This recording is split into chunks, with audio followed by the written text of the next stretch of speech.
Dude, Salt Bay didn't use this. That's why he can't extend. It's not about the weight. It's not about how heavy. It's not about, I'm supposed to meet yourself where you're at. When it comes to handstands, when it comes to training and anything else, the one thing I've always told people is live in reality.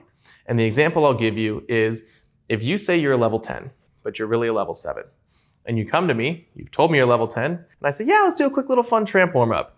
Let's do twisting progressions through front 2.5 and some double doubles. You're gonna feel really confused, left out, scared.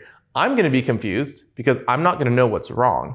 And for the couple years that we know each other, every progression that you make from level 7 to 10, you're not gonna get a congratulations, you're not gonna get a good job, you're not gonna get a, hey, great work on that. It'll be, all right, cool, because you've already told me you could do that. There is nothing wrong with being a beginner. There's nothing wrong with struggling. There's nothing wrong with being an expert and having to go back to the very beginning. So my number one thing that I want you to know when you're going into Acro is be completely honest with where you are.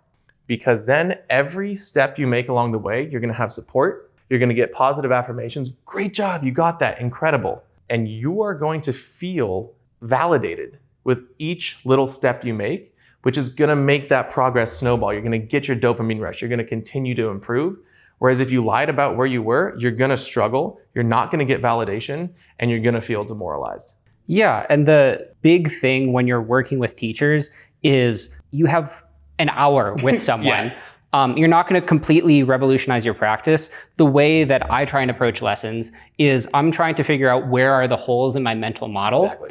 right? Like what do I need to be thinking of differently in order to progress, and what are the progressions that can get me there, right? I'm not trying to impress the teacher in the moment. I'm trying to like think about how do they think about the skill and then integrate that with my own understanding and then figure out how to move forward. And a really good example of that is if your teacher asks you to do something, it is okay to communicate, I already know how to do this, but Ben's a great hand flyer.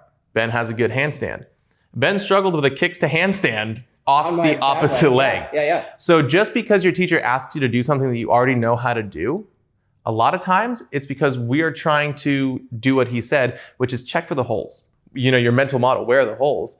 At some point, if your handstand was crooked to that one side that you're always kicking off of, that could be a simple fix. Not, oh, you need to go to a chiropractor, you need a massage, you gotta do all this. It just turns out you were always kicking up on the same side, so you're just getting a little more crooked every time. So it's always okay to go back to the basics. It's always okay to revisit all of your fundamentals, even if it's boring, because you might find something interesting. Oh yeah.